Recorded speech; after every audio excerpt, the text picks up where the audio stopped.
It is a mild winter morning in 1908. James Stevenson-Hamilton rides his horse through the Sabi Game Reserve in the South African Lowveld. For 6 years, he has been the warden of this new reserve. His years have been spent patrolling the bush, chasing poachers, and logging the few animals he finds. Most days are empty. The animals here have almost vanished. Elephants haven't been seen in a generation, the last great herds wiped out before the war. Buffalo, which once covered the plains, are now just a few small, nervous groups. The great eland is gone. Rhino are almost extinct here. Even the few predators found are thin and listless. But this morning is different. This morning, he will not forget. Riding along the Sabi River, he sees a sign that life might be returning to this beautiful, damaged wilderness. Pressed deep into the sand before him is a single, enormous footprint. The track is unmistakable, round, heavy, a deep crease in the earth. An elephant. He studies the spoor and his breath catches. The edges are sharp. The sand is fresh. He sees the faint line where a trunk is dragged and a place where a calf stumbled and then caught its balance. He follows the tracks up the bank, moving quietly, feeling hope build with every step. At the top, he stops. Ahead of him, in the dappled shade of a knobthorn tree, stands a small breeding group, a cow, a calf, and a younger elephant browsing nearby. They move slowly, in rhythm, completely at ease. The calf's ears flap lazily as it leans against its mother. The older youngster plucks at branches. Stevenson-Hamilton watches them without moving, afraid that any shift might break the moment and snatch them away. For years, he has worked in a barren land, logging day after day without seeing a single large creature. Now, here they are, elephants, living again where none have walked in living memory.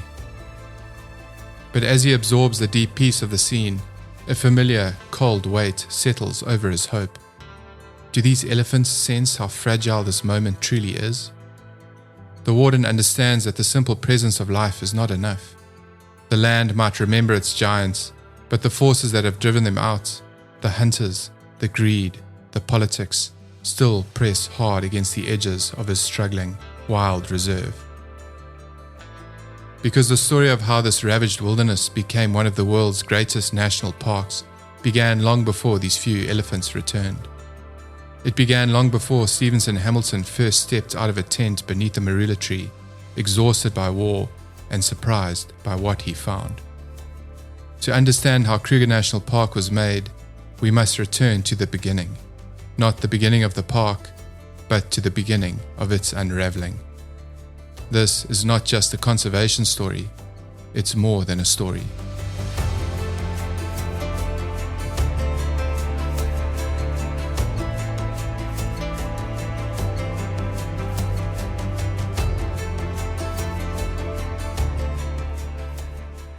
For thousands of years, the Lowveld was a living corridor of movement. San hunter-gatherers tracked eland and reedbuck across the open plains, leaving paintings of their journeys on the stone walls of the Lebombo. Tsonga and Shangaan families grazed cattle, farmed fertile riverbanks, and harvested the bush with ecological knowledge shaped by generations. But by the late 1800s, the world had changed. Gold was discovered in the hills of Barberton and Pilgrim's Rest. Prospectors, transport riders, and soldiers descended on the region with rifles slung over their shoulders. Hunters followed, men who saw the Lowveld not as a home, but as an untapped treasure of hides, ivory, horns, and meat.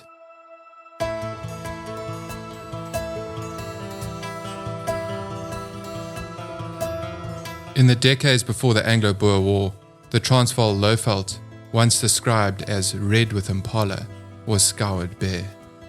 Elephant herds were shot to near extinction. The last tuskers along the Crocodile River were killed by the 1890s. Buffalo fell in their thousands to the rinderpest outbreak of 1896, then to rifles. Even the mighty eland, once plentiful, had all but disappeared. The decline of wildlife in South Africa did not begin with the industrial age or even with rifles. It began much earlier, with the first colonial settlements at the Cape. As early as the 1650s, the Dutch commander Jan van Riebeck noticed the rapid disappearance of animals around Table Bay. Hunters slaughtered game with no sense of limit. Wagon caravans returned loaded with meat, horns, skins, and whatever else could be sold. In response, van Riebeck enacted the first restrictions on hunting in the region, rudimentary, vague, and unenforceable, but remarkable for the time. They were the earliest acknowledgement that wildlife, even in a vast land, was not endlessly replenishing itself. Over the next 2 centuries, as settlers moved inland and trade routes connected the coast to the interior, hunting exploded. Transport riders shot game along every river crossing. Professional hunters prowled the Lowveld, harvesting ivory and skins by the wagon load. Boer commandos embarked on seasonal hunting expeditions that filled storehouses with biltong and hides. British sportsmen added to the toll, firing at anything that moved for recreation or prestige. For a time, it seemed impossible that anything could diminish the great herds. Travelers in the early 1800s wrote of buffalo darkening the river floodplains, wildebeest rolling across the plains in dusty waves, and elephants forming long columns that stretched towards the horizon. But this abundance masked the truth that became clear only decades later. The wildlife was collapsing. By the late 1800s, the damage was unmistakable. The great quagga, once common across the Karoo, faded into extinction. Elephants in parts of Natal disappeared almost entirely. Buffalo numbers plummeted. Eland and sable were seldom seen. Even hippo populations in some rivers shrank rapidly.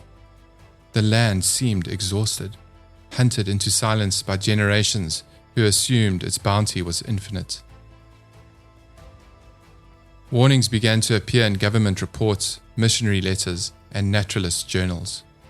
They spoke of forests depleted, streams drying, and wildlife diminishing at a frightening pace. Yet these early voices struggled against a powerful mindset taking root across the interior. Predators were considered vermin. Farmers and politicians believed lions, hyenas, jackals, leopards, and wild dogs served no ecological purpose. They killed livestock, frightened communities, and competed with humans for meat. As a result, bounties were paid for their extermination. Councils set rewards for carcasses. Skins were presented for payment. Professional hunters supplemented their income by removing predators on behalf of the government. This was not fringe opinion, it was official policy. It was in this world, one drifting steadily towards ecological collapse, that the first formal conservation movements emerged. In the 1880s, a group of hunters, naturalists, and concerned citizens began to organize efforts to protect what remained. One of the earliest was the Natal Game Protection Association, which campaigned for restricted hunting seasons and limits on the widespread commercial slaughter. They warned that without swift legislation, future generations might inherit a barren landscape. Similar concerns appeared in government inquiries across the colonies. Representatives reported that wildlife was collapsing in many regions and that urgent protection was needed. These early conservation voices were far from universal. Many frontier communities resisted any restriction. Hunters feared losing their livelihoods. Farmers insisted that predators must continue to be exterminated. And yet, slowly, the idea that wild animals were worth protecting gained traction.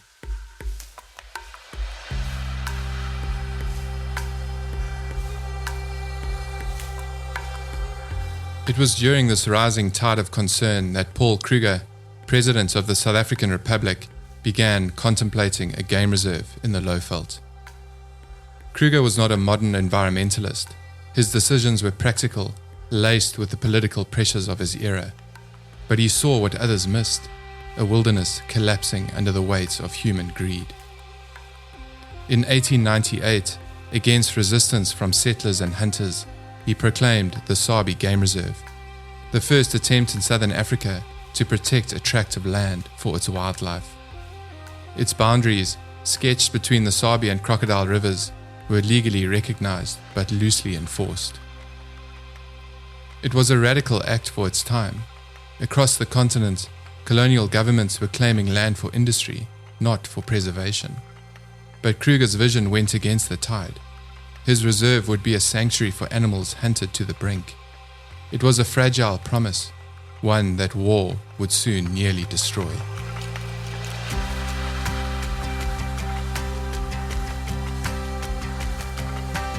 The Anglo-Boer War erupted in 1899 and tore through the countryside. The Lowveld became a no-man's land, a place of skirmishes, supply lines, and scattered encampments. Hunters, Boer commandos, and British soldiers alike shot game for survival, for sport, and for trophies. When ammunition was scarce, soldiers used snares. When they had time to spare, officers entertained themselves by shooting wildebeest or kudu at the river crossings. By 1902, when peace finally came, the fledgling Sabi Game Reserve lay in ruins. The veld remained beautiful, untouched by plough or fence, but the animals were nearly gone. The war had left behind a fractured land, economically drained, politically unsettled, and ecologically stripped bare. Soldiers and civilians alike had hunted the bush to survive. Ivory, hides, and meat had vanished into the war's hunger.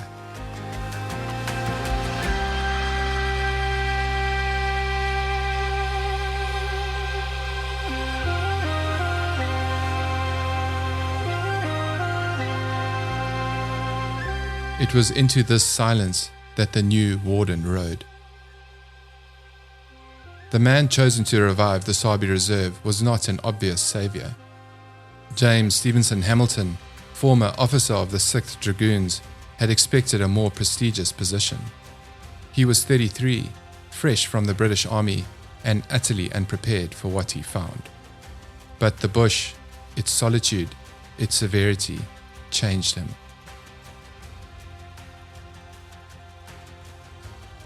The Sabi Game Reserve was serene, but silent, its boundaries existing only on paper. The last game laws had long been ignored. The local people, forced to rebuild their lives, hunted to feed their families. Traders and settlers saw no reason to stop them. To most, the idea of a game reserve in this broken corner of Africa seemed absurd. But Stevenson-Hamilton had orders from the new colonial administration to bring order to the chaos. His mandate was simple on paper and near impossible in practice. Protect what remained of the wildlife, enforce the law, and report to Pretoria. He arrived at Sabi Bridge with a single assistant, a few mules, and a deep sense of isolation. His headquarters were little more than a tent beneath a marula tree. When he arrived, he found a land both wild and wounded. The grasslands and mapani thickets stretched untouched, the rivers still carved through the fever tree groves, yet the bush felt strangely empty. For generations, hunters and soldiers had lived off this wilderness. By the time peace returned, the herds were gone.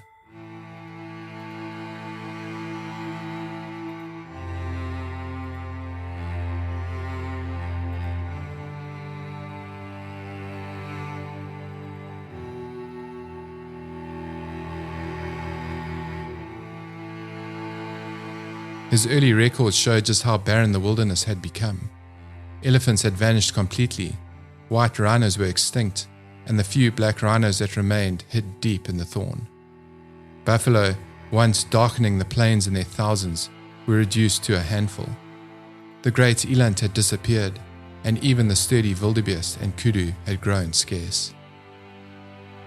Only the smaller antelope endured. Impala still drifted along the river margins in nervous groups. Waterbuck clung to the reeds. Roan, sable, and tsessebe lingered in the distant marshes. Zebra remained in fair numbers, hardy as ever, their hoofprints stitched into the dust. Lions and leopards still roamed, but leaner and fewer, preying on whatever scraps survived. Hyenas haunted the old hunting camps, scavenging bones left by soldiers. Bird life was the one constant. Hornbills, doves, and guinea fowl called from the trees. Vultures wheeled above the carcasses of war. The air, alive with wings, seemed to echo the memory of abundance the ground could no longer provide. He recorded days of patrol without seeing a single large animal. The bush, he wrote, should have been teeming, yet it lay almost barren. Still, he sensed resilience in the land. The veldt, unploughed and unspoilt, was waiting. Beneath the dry grass, seeds lay hidden. With protection and patience, the wilderness could heal. And so began his experiment. He banned all hunting, ordered strict patrols, and confronted poachers, soldiers, even policemen who refused to obey. He called this place a Cinderella land that must be turned into a princess, believing that if the guns fell silent long enough, the animals would return. It was a fragile beginning, born from ruin, but in that emptiness lay the promise of rebirth. In the years that followed, the warden became both feared and respected. Locals called him Skukuza, he who sweeps everything away. To them, he was the man who evicted poachers, closed hunting grounds, and reclaimed land once open for grazing. To colonial authorities, he was an eccentric idealist, chasing lions in a region most considered worthless. But to Stevenson-Hamilton, this was a calling. He believed that if the last scraps of wilderness could be protected now, they might one day return to life. The early years were a war of attrition. Without fences or proper rangers, he fought poaching through sheer persistence. He patrolled the bush on horseback, rifles strapped to his back, following tracks through the dust. He burnt old hunting camps, confiscated snares, and sometimes found himself in danger from both man and beast. Malaria took many of his staff, the sun destroyed his skin, and loneliness ate at him. The warden found himself torn between empathy and duty. Many of the poachers he encountered were not criminals in the modern sense. They were displaced families, former combatants, or impoverished settlers trying to feed themselves. Yet, if the reserve was to have any future, the killing had to stop. He enforced the rules with a firmness that earned both respect and resentment. In those early years, he confided, he felt less like a protector of wildlife and more like a beleaguered constable on a forgotten frontier. The hazards of early ranger life were immense. The reserve was vast, the bush impenetrable in places, and communication almost non-existent. Rangers travelled alone, often weeks without contact, moving through a land where predators, snakes, and human threats coexisted in unpredictable ways. Few stories capture this reality more vividly than the ordeal of Harry Wallater.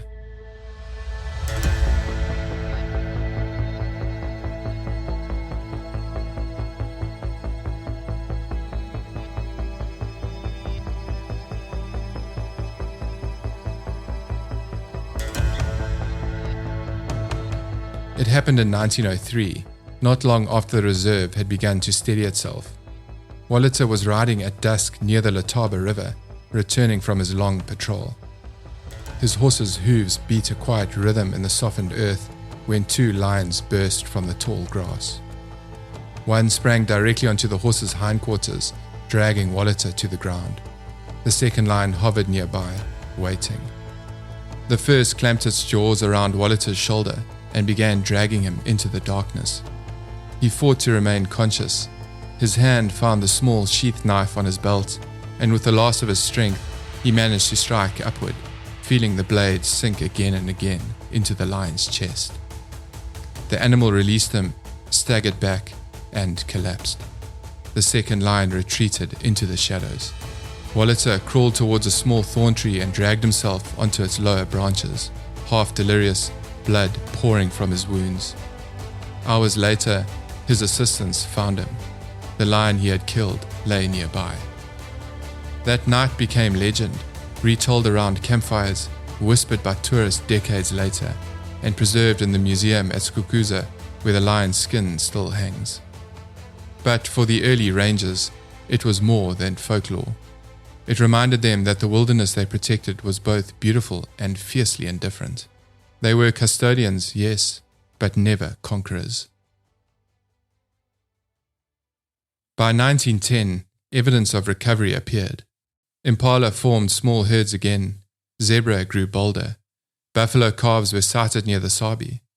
Elephants, extinguished on the Transvaal side, began wandering across the border from Mozambique. Against the odds, the reserve survived, barely. He kept meticulous records. His journals described the rhythms of the land, the births and losses, the seasons of floods and drought.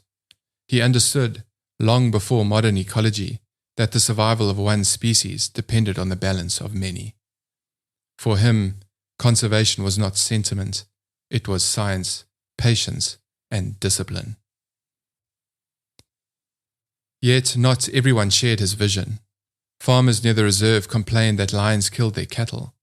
Hunters accused them of robbing their livelihood. Traders argued that the land could yield more in crops than in kudu. And, above them all, the new South African government hesitated to spend a penny on a reserve that brought no immediate return. Still, Stevenson-Hamilton persisted. He wrote letters to officials in Pretoria, arguing that the reserve could one day serve not only science, but also a nation's pride. He dreamt of a place where people from around the world might come to see Africa's wildlife alive, not mounted on walls. It was a revolutionary thought in an age that still saw animals as trophies or pests. In 1903, the Sabi Reserve was joined by another, the Xingwedzi Reserve to the north, forming two separate but adjoining territories. Their combined size covered nearly 2 million hectares, a refuge larger than some countries. Yet they remained vulnerable, still dependent on a few underpaid rangers and the stubborn will of one man. But Stevenson-Hamilton knew the work was far from done. To truly secure the future of this wilderness, it would need more than patrols and proclamations. It would need recognition, protection enshrined in national law.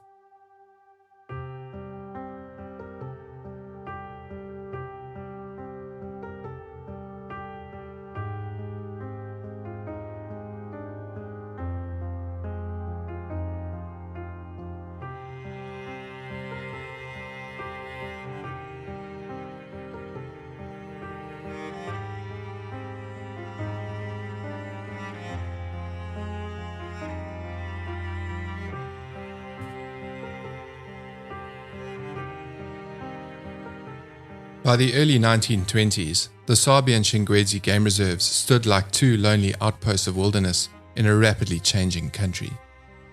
The land between them remained privately owned, fragmented into cattle farms and hunting concessions. Yet together, these two reserves represented one of the last great refuges of wild Africa south of the Limpopo. Stevenson-Hamilton knew that if they were not joined and secured, the experiments of conservation in South Africa would fail. But the world beyond the bush was shifting. Cities like Johannesburg and Pretoria were swelling with people. Industry and mining drove the new Union of South Africa forward, hungry for land and resources. Politicians spoke of progress, not preservation. But in the countryside, the idea of national pride through nature began to flicker. A new middle class, with cars and leisure time, wanted to see the Africa they had read about. Lions, elephants, open savannas, and Stevenson-Hamilton sensed opportunity. He began to advocate for merging the Sabi and Xingwedzi reserves into one vast protected area, an unbroken wilderness that could become the pride of the nation. It was a bold vision, one that required buying out more than 70 privately owned farms. It meant persuading a government focused on development to invest in wilderness instead. He found an ally in Colonel Denace Rates, a former Boer commando turned politician. Rates had fought across these plains during the war and knew their harsh beauty. Now, as Deputy Prime Minister, he lent his voice to the idea. Together, the old soldier and the Scots warden pushed for something unprecedented, a national park, not for profit or politics, but for posterity. The process was slow and bruising. Landowners demanded compensation. Settlers argued that the bush couldn't feed a country. Conservation, they said, was a luxury for rich nations. But Stevenson-Hamilton and Rates persisted. They had framed their arguments in the language of heritage and identity. If South Africa was to stand among nations, it had to protect what was uniquely its own, the wild creatures that had shaped its soul. Meanwhile, tourists had begun to arrive. The Round and Nine railway tour brought passengers from Johannesburg to the edge of the Sabi Reserve. They had peered out from carriages at the occasional elephant or kudu, marveling at what they saw as untamed Africa. Word spread quickly. For the first time, the wilderness held economic value not in ivory or hides, but in the experience of seeing it alive. In 1923, Stevenson-Hamilton hosted a group of journalists and officials. He took them into the reserve, guiding them across dry riverbeds and thornvelds, pointing out herds of impala and the tracks of lion in the dust. The reporters returned home writing stories of awe, the land, the animals, the possibility of a national park. Public opinion began to shift. But not everyone celebrated. For the indigenous Tsonga and Shangaan communities living near the reserve, expansion meant displacement. Their ancestral grazing lands fell inside the proposed boundaries. The creation of a park, in the language of the state, meant fencing off both animals and people. It was a painful irony that in saving the wilderness, those who had lived in balance with it the longest were the ones forced to leave.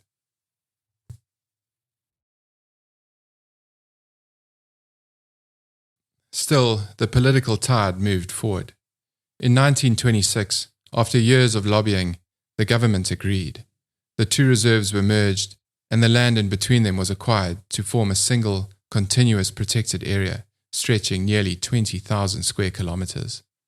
It was larger than Wales, an unbroken sanctuary for wildlife, and the first of its kind in Africa. The wilderness was still fragile, but for the first time, it felt secure. The reserve was no longer just a boundary on a map. It had become an idea, one that would soon take on a name recognized across the world, the Kruger National Park. Stevenson-Hamilton stood at the threshold of history. His lonely experiment in the bush had become national policy. Yet, he knew that this victory carried weight. The new park, named in honor of Paul Kruger, would belong to the state, and with that, to politics, to budget, and to public scrutiny. Naming it after Paul Kruger was no accident. For a nation still reeling from war, the park became a gesture of reconciliation, a monument both sides could claim. For Afrikaners, it honored their late president. For the English, it marked a new beginning under unity. The dream was no longer his alone. It was now a national promise, one that had to be defended from both greed and indifference. The merging of the wild marked both an end and a beginning. The battle to save the wilderness had been won on paper, but the struggle to protect it in practice was only beginning.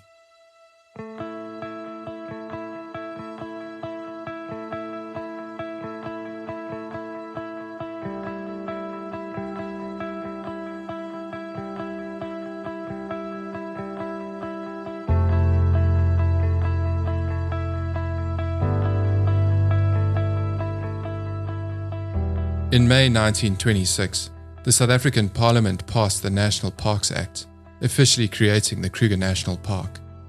On paper, it was just another line of legislation, but in spirit, it marked a turning point, not only for conservation in South Africa, but for the continent itself. For the first time, a nation declared that a vast tract of land would be preserved, not for profit or private ownership, but for the sake of its wildness. For Stevenson-Hamilton, The warden, who had spent nearly a quarter of a century fighting for this moment, the victory was bittersweet. His dream had finally taken shape, but it no longer belonged to him.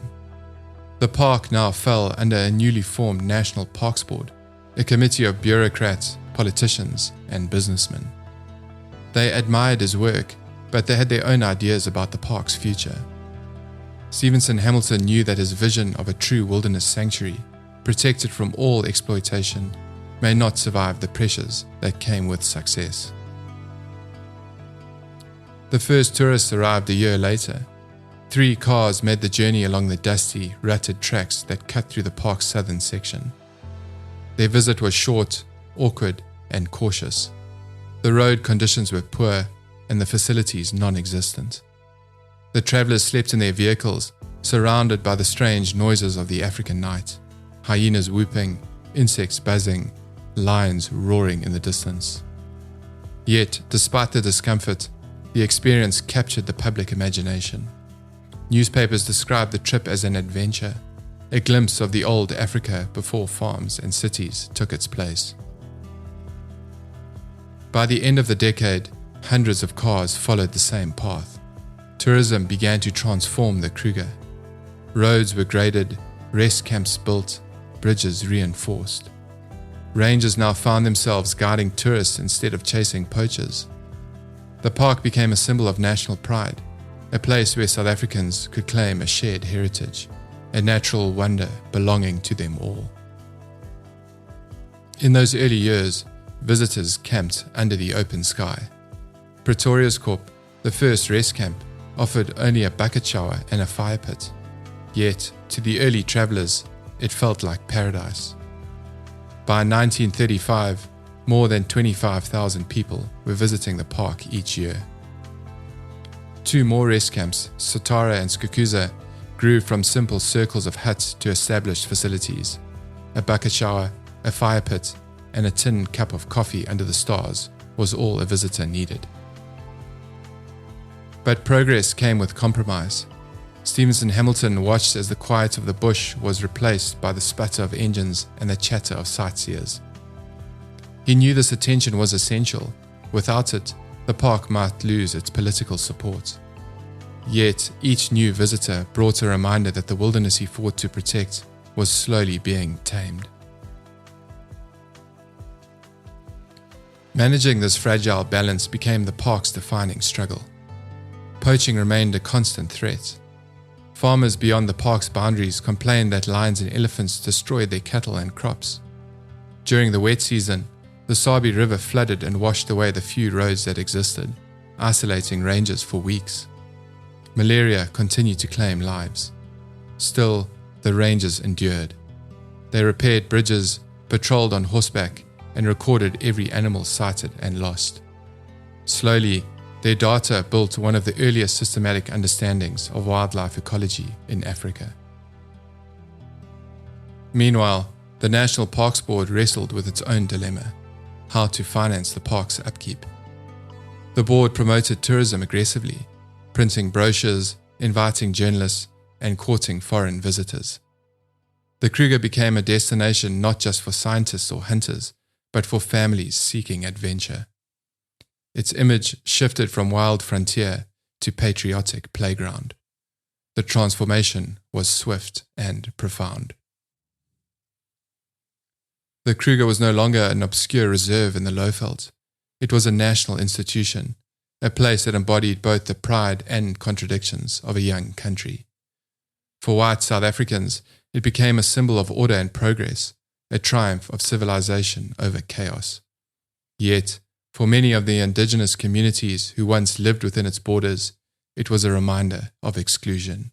They saw fences where there were once paths and tourists where there were once homes. Stevenson-Hamilton sensed the complexity of what had been created. The park stood as both sanctuary and separation, a triumph of conservation, but one built on contested ground. Still, he remained committed to its survival. He knew that whatever its flaws, the Kruger represented something precious, the idea that wilderness could endure in a world rushing towards modernity. The Kruger National Park was no longer just a reserve. It was a promise, fragile, imperfect, and extraordinary.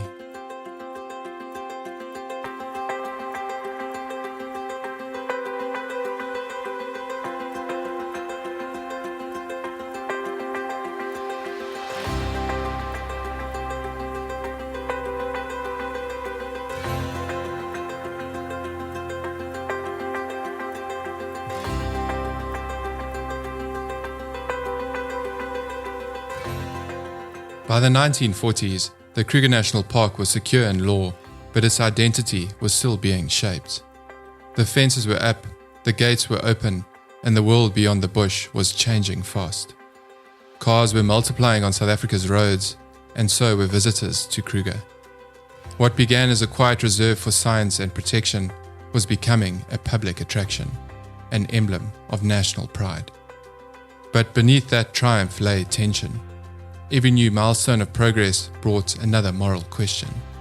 Who was the park really for? James Stevenson-Hamilton, now in his 60s, still patrolled the bush on horseback. He had become part of the landscape itself, his name inseparable from the park's origins. Yet, even as he watched the animals return and the veldt flourish, he sensed a growing unease. To protect wildlife, the park's boundaries had been hardened. Whole communities had been moved from the land. Songa, Shangaan, and other indigenous groups whose families grazed cattle and gathered wild fruit here for generations. In the government's eyes, they were squatters inside a protected area. To the people themselves, they were being erased from their home. It was a tragedy woven quietly into the park's foundation. Official reports described these removals as necessary for conservation, but the cost was measured in lives displaced and traditions lost. Stevenson-Hamilton, though often cast as the architect of these evictions, recorded in his diary a measure of conflict. He believed that conservation must come first, yet he also saw the human suffering that followed. In the eyes of the state, the Kruger must be a wilderness, untouched, unpeopled, and pure. But in reality, that wilderness had never been empty. The 1940s brought new challenges beyond these social tensions. The park faced ecological uncertainty. Decades of hunting and disease had left many species in fragile balance. Stevenson-Hamilton's rangers tracked every shift. They counted herds, noted carcasses, and marked migration routes. For the first time, conservation management became methodical. Yet their understanding of ecology was limited by the thinking of the era. Predators, once vilified by farmers, were now blamed for any decline in prey. Lion, leopard, and hyena were shot to protect the herbivores. Thousands of animals were killed under misguided policies meant to stabilize populations. Meanwhile, disease crossed the park's borders. Rinderpest and foot-and-mouth spread from domestic cattle into buffalo and antelope. The government responded by erecting fences, long steel barriers that sliced across migration routes, cutting off ancient patterns of movement. It was a victory for veterinary science, but a loss for ecological freedom. The Kruger became a managed space, not just a wild one.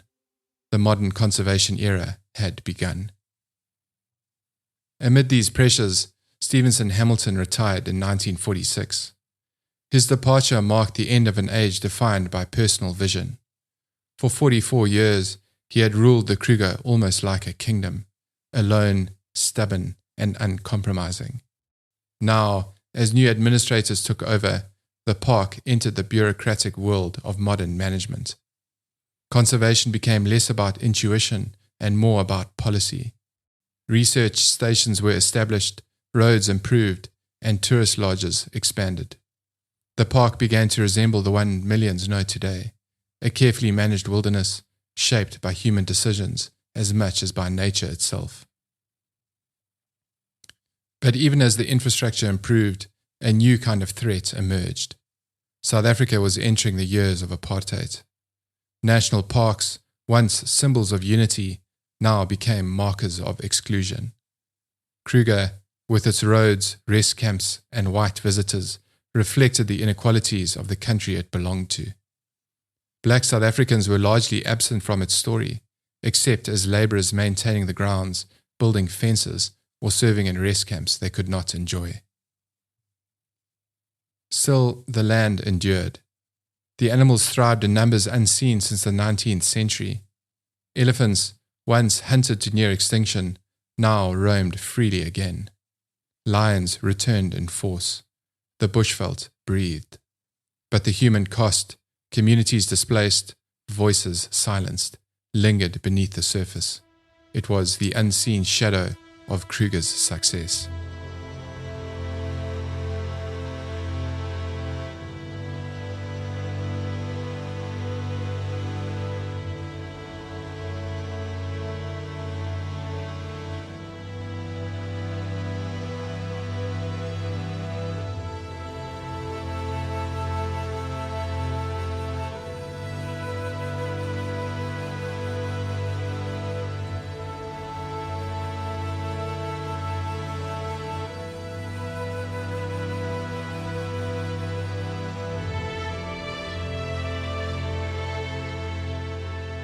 By the 1950s, the park was celebrated across the world.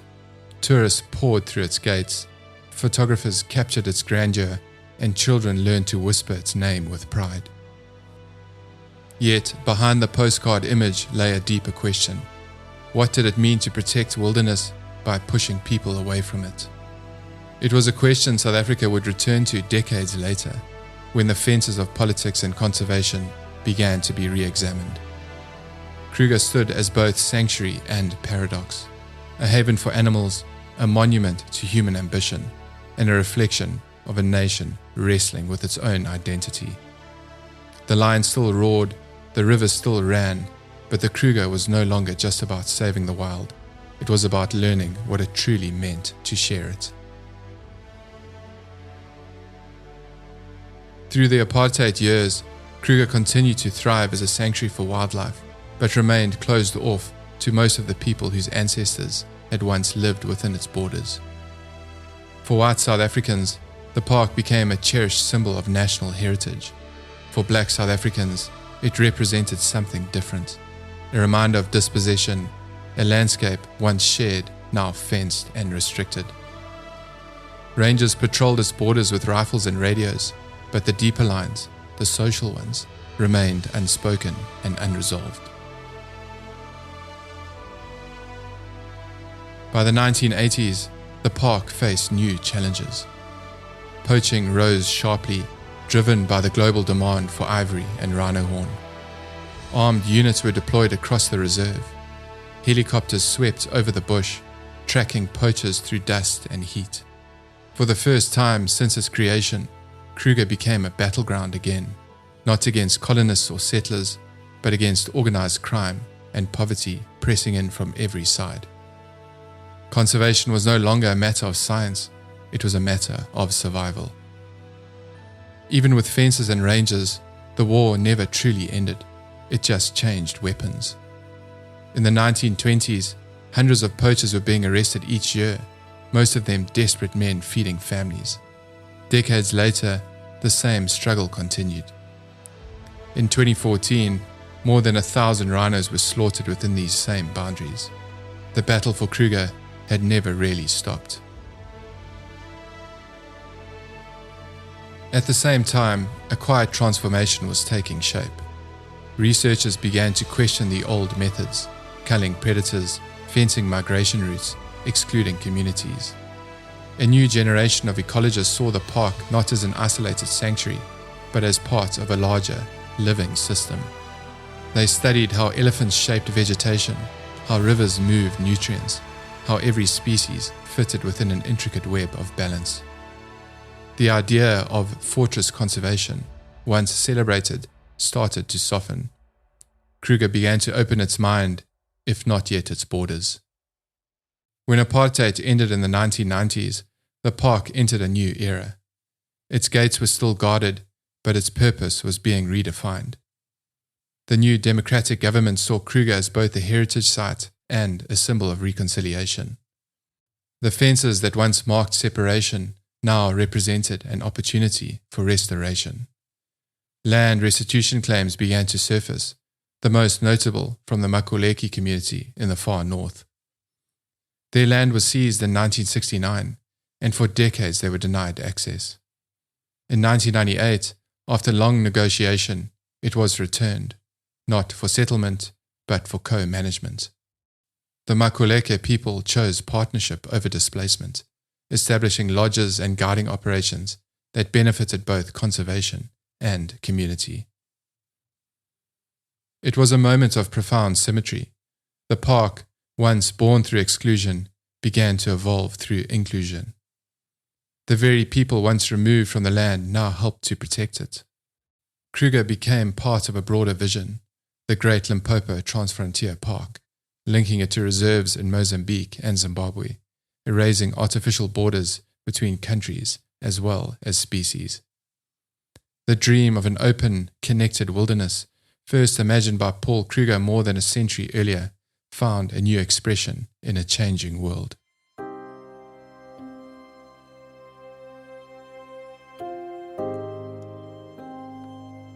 Still, the challenges remained.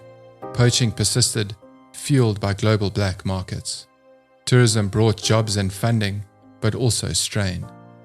Climate change threatened rainfall patterns and water sources. Each generation faced the same essential question: how do you preserve a wilderness in a world that won't stop expanding? Yet despite all this, Kruger endured. Its rivers still flow, its herds still move, its skies still echo with the calls of eagles. It is both a refuge and a reflection, a mirror of South Africa's long journey through struggle, division, and renewal. For millions of visitors, Kruger remains a place of awe, where time slows and the wild world feels eternal. For those who know its history, it is something deeper, a reminder that even the most contested landscapes can hold the power to heal. The land, scarred but resilient, continues its quiet conversation with time. The Kruger National Park is not just a monument to the past, it is a living story of what happens when a nation decides that its future must also belong to the wild.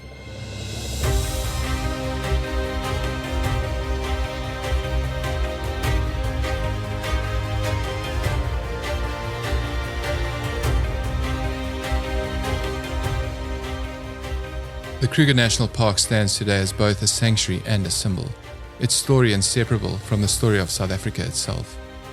A century ago, it was conceived as an act of preservation, an attempt to rescue a vanishing world. But the meaning of preservation has changed. In Paul Kruger's time, it meant saving animals from extinction. In Stevenson-Hamilton's era, it meant creating a refuge untouched by human hands.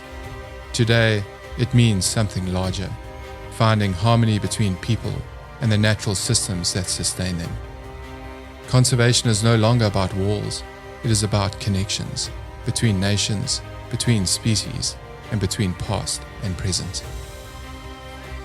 Across Africa, the lessons of Kruger have shaped an entire generation of protected areas.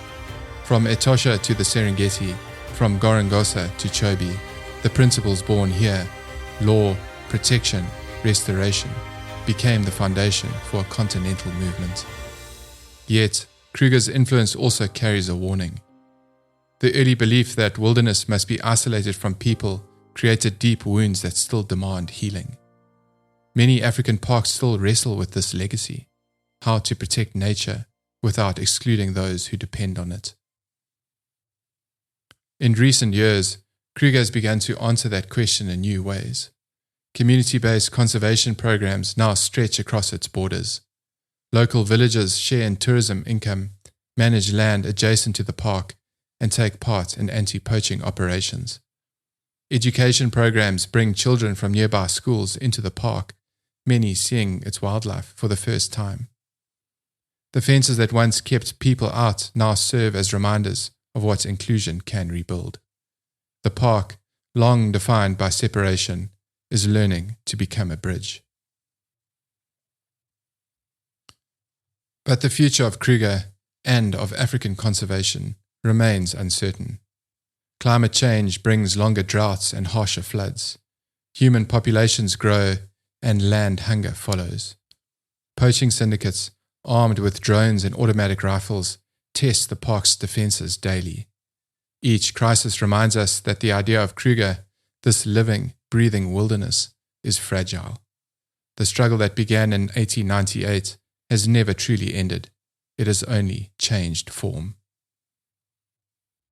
And yet, amid those challenges, the park endures. It endures because it represents something universal.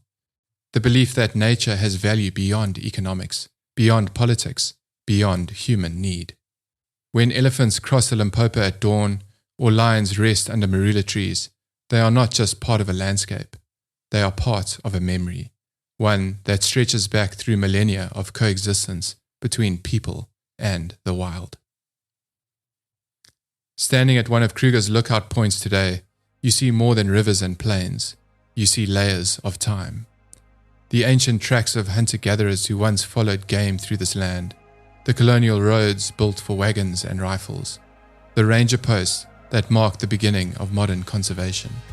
Each layer tells a story of what Africa has lost and what it still has the power to protect. For South Africa, Kruger remains more than a park.